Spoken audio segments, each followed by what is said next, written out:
வைத்தார், மற்ற மதங்களை கிடையாது.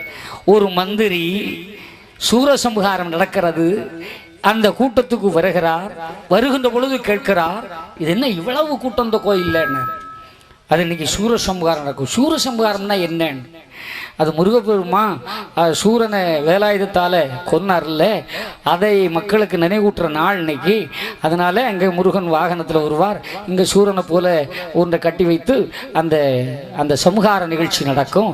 அதுதான் அன்னைக்கு இவ்வளவு கூட்டம்.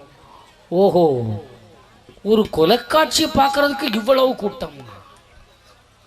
ஒரு மந்திரி, மக்களின் பிரதிநிதி, அதுலேயும் 85% இந்துக்களின் ஓட்டுக்களை வாங்கி மந்திரியாரவன் ஒருவர் பேசுகிற பேச்சு.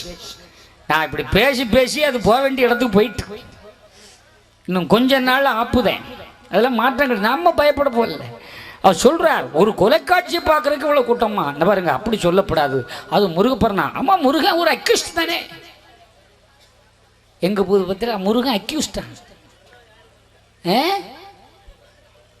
முருகன் அக்யூஸ்டா? அக்யூஸ்ட பார்க்கறதுக்கு இவ்வளவு பேரா? இதை நாம கேட்டுக்கிட்டு இருக்கிறோம். நிலையை பார்.